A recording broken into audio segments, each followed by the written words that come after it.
Luke, it's great to meet you. Kansas City, Missouri, Puerto Rico. It's great to hook up, and I want to begin our conversation with living through a pandemic. How did you get through it, and how did it change you? Yeah, so going through the pandemic, I feel like there was select industries and businesses that actually flourished during Yeah. the pandemic. And for us specifically, we were working primarily on digital marketing, so building people's digital brands. And that was needed more than ever during the pandemic because people weren't visiting local businesses anymore. And so their digital brand and representation was really what everybody counted on. And so people would build trust and be able to find trust within the brand by searching them up on Instagram, searching them up on Google. And so we actually had a huge influx of clients coming to us needing branding services during the pandemic. And we used it as a huge, pivotal moment for us where we accepted all the new business. And then we actually moved down from Canada to Puerto Rico during that time. Okay. So let's get into the essence of what you do for a living. I'm going to put you in front of a bunch of grade school kids, third graders. It's career day, and one of them looks up curiously and asks, "What do you do for a living?" How do you answer that child? Yeah. Grade three. That's a really good perspective of things. We work with high level business owners on making them more well known in their industry. And we do that through the internet. So, what did you want to be in the third grade? What was your dream to grow up and become? I was really lost as a kid. I didn't know what I wanted to become Yeah. at a young age. But in high school, I wanted to become like something in the financial realms. An accountant. I was really good at math, so I basically just extrapolated that. Oh, just something in the financial space. Go to university, get a good job. But then I realized some things that definitely brought me onto the entrepreneurial path, where I'm definitely I take on risk very well, which is a huge indicator of like a good entrepreneur. So those seeds were planted early on. Where were you born and raised? And what were some of those seeds that made you into an entrepreneur and made you somebody that was ready to go mobile and to move about the globe? Yeah, for sure. Well, I was born and raised in Winnipeg, Manitoba, Okay. where it's kind of like the Chicago of Canada, I Okay. would say. Yeah, and so a lot of people that grow up there don't really move out of Winnipeg. It's a great place to live. It gets very cold during the winters, but no natural disasters. Very safe. A lot of people are very content there, where you can get to a very big level and just grow up a great family there. But I was always searching for bigger and better, where I would be asking myself like really big questions, like existential questions in high school of like, why am I here? Like, what's my purpose here? Like, there has to be more if I'm like here and thinking about these types of things. In terms of the entrepreneurial journey, like I didn't realize it going through high school and elementary school, but upon reflecting back, I had a lot of entrepreneurial tendencies. In elementary school, I would take my little brother's Pokemon cards and sell them to my like kindergarten classmates. Like that's not a normal thing. Just to make profit. And then in grade 9, I was trying to make some extra bucks, and I had a lot of free time on my hands. So I would go onto Kijiji, which is basically the Craigslist of Canada, and I would be buying used bikes, TVs, fixing them up, and then reselling them for like double the profit. And so those were just like a couple of things where I didn't look at it at the time as an entrepreneurial side of things, just as like a me eager to make some side money. But those are for sure like entrepreneurial tendencies. Absolutely. So who's been a Mhm. hero for you in your life? It's definitely changed throughout the years in terms of who's been a hero. I'd say when I was getting going, where we were at a transitional part during our business, there was this guy named Stefan Arnio who came into my life and was actually our first client of our agency. And he kind of took me under his wing. He was 10 years older than me, very successful in real estate in Winnipeg. And he took us on, he allowed us to be a client of his and paid us a substantial amount, and then basically like mentored me for free. And we became very close, best friends. And he taught me all of the basic skill sets of business, which were I use to this day, like negotiation skills, sales skills, marketing, communication skills, very valuable skill sets, like especially when starting up a business. He's unfortunately he's passed away since, which is super sad. He had stage 4 cancer, but he was definitely a huge role model and a huge reason why I'm at where I'm at today. So what's the best advice you've ever gotten? From him specifically or from anyone? from anyone?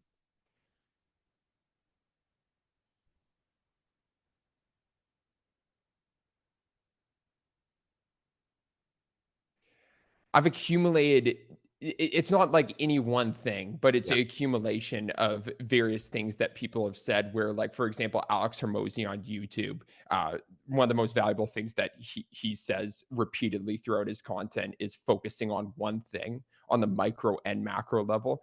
And it's just so easy to get distracted as an entrepreneur. And as you are leveling up in entrepreneurship, the opportunities that come your way become bigger and better.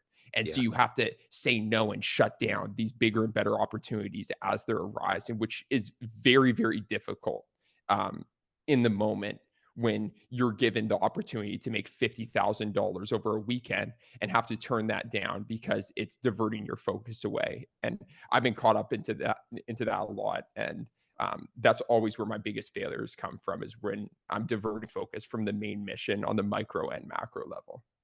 so whether it's an entrepreneur or somebody else in the world, if you could meet one person alive on the planet right now and spend some time with them, who would it be? That's a good question.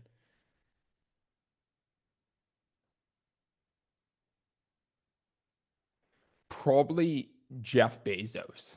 Yeah, Yeah, I'd wanna pick his brain in terms of he doesn't he seems like not an extremely technical individual, but he's built one of the biggest businesses in the entire world. And I think I could extrapolate a ton of knowledge in terms of where most business owners have tons of failed projects in their past. And with Amazon, like that was pretty much his first project and he like made it work. And just the escalation of events of like how he's got it to where it is today and just completely taken over the industry. There's a million and one questions I would be yeah, asking.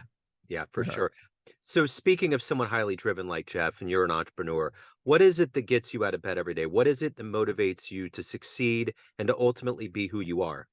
For sure. I noticed that motivation changes as you go through your business career, where definitely at the beginning, it can be more external motivating factors that bring you forward. Like for example, mine was I just wanted to move out of my dad's place as quickly as possible, and then once I moved out of my dad's place, I never wanted to go back to living with my dad. So it was like the new baseline, and so Yeah. that was very motivating. Where I had to get above that baseline. And then later on, then I started developing in terms of like what's my overall mission and purpose, and then driving towards that. Right now, I would say my biggest motivation is that we have a team of over 70 full time workers at HighKey. And so I have to show up every single day because that entire team is showing up every single day. And I have a deep down feeling that I owe it to them to be a leader that like leads by example. So at this point in your life, what are you the proudest of? What's your best success story? I think my best success story is that there was a period I was in right after high school, start up the business in going into grade 11. And we made seven figures before I graduated high school.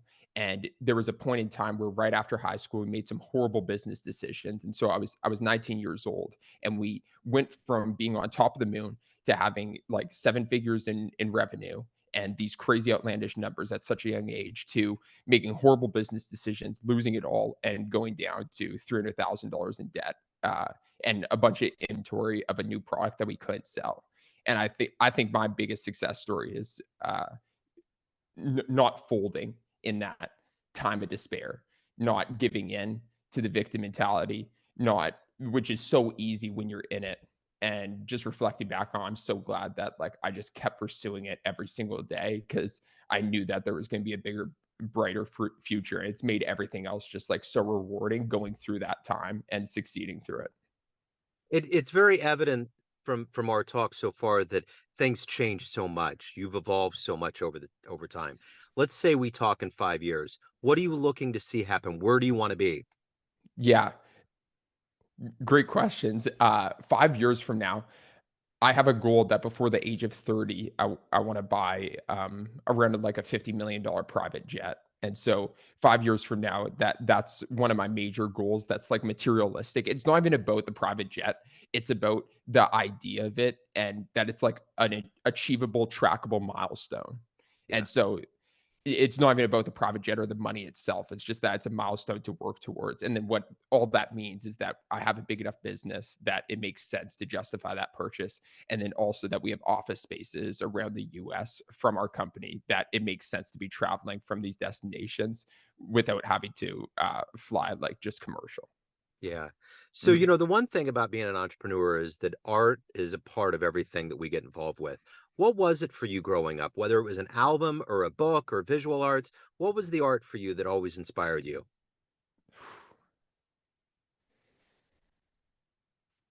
Well, when I was in elementary school, I actually did take a lot of art classes, and I actually made a painting similar to the one behind you, which is actually Yeah. super funny. When I was in grade 4, it was like a yeah, I mimicked. I think it was a Picasso painting, but it actually turned out pretty nice.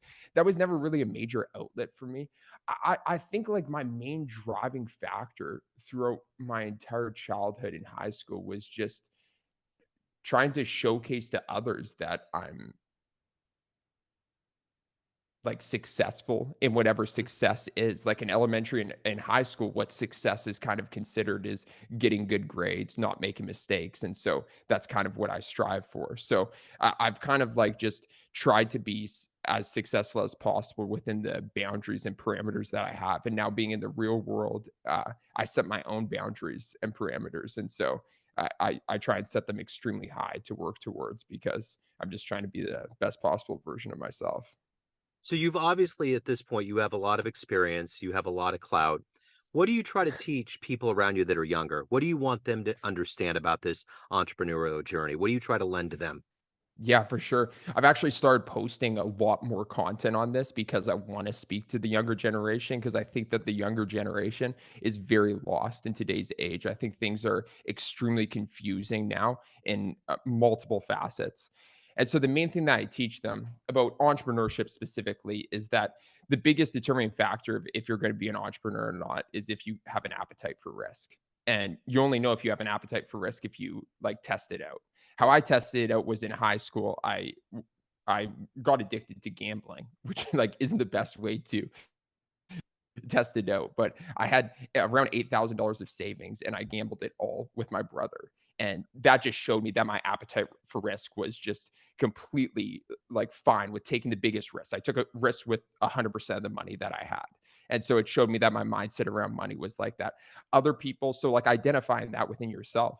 And if you don't have an appetite for risk, it doesn't mean you can't have high achievements in life. It just means that you're probably not going to be an entrepreneur. Like we have some very high level producers in our company, A players that don't have the highest appetite for risk, but are making a lot of money and are growing significantly within our company. So I would identify that. And then if you don't have a high appetite for risk, trying to find a really good company that aligns with your values and aligns with the direction that you're trying to go in the industry. So you've moved from Canada to Puerto Rico. I'm curious, what's the greatest thing about living there? I'd say the greatest thing about Puerto Rico, well, just in comparison to Canada, is Yeah. the weather for Yeah. sure. Like the weather all around, it's just hot and then hotter. Like it gets pretty hot during the summer, but it's still bearable. And I would take that any day over the minus 30 degrees in Canada. Yeah. Yeah, I Mhm. absolutely. So everyone, Luke, out there has a perception of you, family, friends, your clients, but you ultimately run the show. What's your perception of you? Who do you think you are? It's something that I've been asking myself a lot, and yeah, it's hard. I'm still figuring out Yeah. who I am. I just got out of a 2.5 year relationship, and I definitely had some problems within it. And within that relationship, I definitely had a component of losing myself. And whenever somebody asks me like who I am, I just immediately go to just like myself in business, saying I'm the CEO of HighKey Enterprises, a PR firm based in Puerto Rico. But that's not like truly who I am. Like that's what I do. But I would say who I am is like I'm a fun dude. I like to have a good laugh. My favorite sport is playing basketball. I want to just become better every single day. I want to be a student of life, and yeah, I just want to be joyful and be around people with the same energy and wavelength. So, speaking of basketball, if you could go back in time and witness any basketball game, where are you going? What do you want to see? It has to be, has to be a Michael Jordan game Of probably, course. 'cause I would go see it with my I'd go see it with my older brother, and he's like his name's Jordan, and so he's just always been obsessed with MJ. Nice. Very nice. Yeah. That's perfect. So, if anyone wants to hire you, find out more about you, reach out to you, what's the best way to do that? Yeah, best way is Instagram, @Lintz on Instagram. DMs are always open. Yeah, I check all of them. Cool, man. Luke, this has been great. Keep on doing that thing. It's working out. So, I appreciate your story and best of luck with everything. I appreciate it, Joe. Thank you, Thank man. you. Take care.